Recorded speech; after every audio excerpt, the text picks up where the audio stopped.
Hello, I'm David Brashears, and I'm the Executive Director of Glacier Works, and I would like to welcome you to the world's highest photo exhibit, Rivers of Ice, the Vanishing Glaciers of the Greater Himalaya. We're here at 17,600 feet, right on the ice and rock at Mount Everest Base Camp. Our project is based on the idea of match photography. We take the first data point, the first record of a glacier.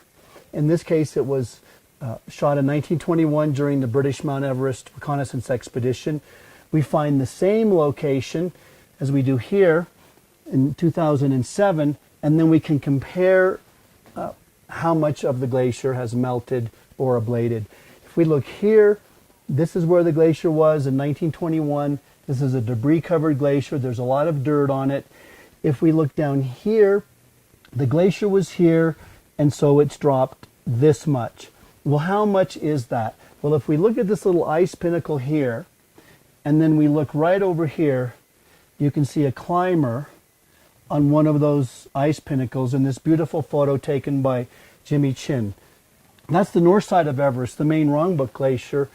And here we're on the west side of Everest, this beautiful panorama, because the British not only took mountaineers and geologists, they also took map makers and cartographers who used imagery to be able to draw their maps once they returned home. Major Wheeler took this fantastic panorama, and from this side, which is just 6 miles over the ridge, that way, from where I'm standing at base camp, we can see Mount Everest, we can see Lhotse, we can see Nuptse, and Pumari, which is where most of the trekkers that come to base camp pass underneath. And so here's our match photograph taken in 2008. All of these color images have almost 1 billion pixels.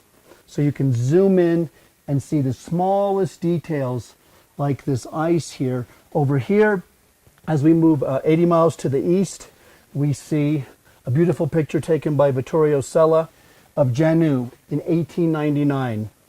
Underneath all this debris, which is only about this thick, several inches, was a glacier, and now you can see down here it's gone.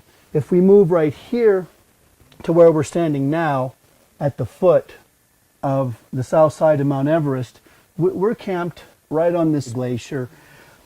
This is Everest in 1952, Mount Everest, 29,028 feet, Lhotse, and Nuptse. But if we go back in a wider view here, we can now see a picture taken from the same location by our team in 2010. Blow that image up right here and look for details. You can see these two elliptical pieces of rock bands. You can see the glacier on top of the rock. But if you look here, you can see the glaciers melted up this way and down this way. It's several hundred feet of loss. This is a very striking photo. We're back on the north side of the range. This is Choyoyu, the 6th highest mountain in the world. You can see this debris-covered glacier. I can outline it for you right in here. It's also the Nong Pala, the route the Tibetans used to trade into the Khumbu region. But if you look here, I was so shocked when I stood here in 2009 and saw that this big glacier was now a big lake. Of course, Glacier Works just doesn't want to talk about glaciers. There's stories behind each one of these images.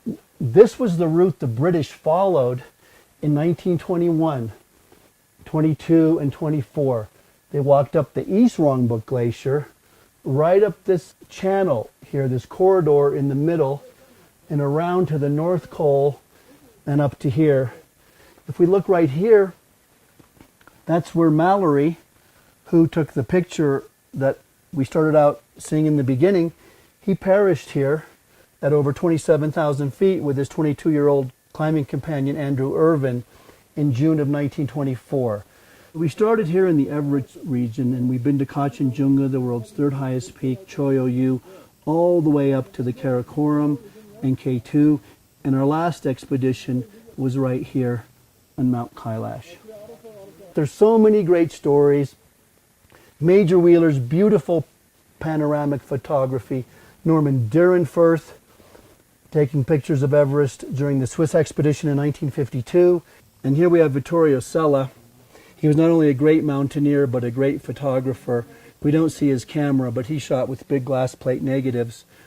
And then over here we see George Mallory with his entire team from the 1921 British Mount Everest reconnaissance expedition. A lot needs to be learned about how much of this melt rate is natural and how much is due to anthropogenic gases, carbon in the air, methane in the air, things like that.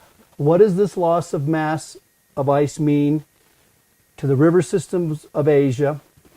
What will these glaciers look like in 60 or 80 years? What will that mean to the people downstream? What should we worry about? And what steps should we take to ensure that people who live downstream can thrive and prosper even if these glaciers are severely diminished?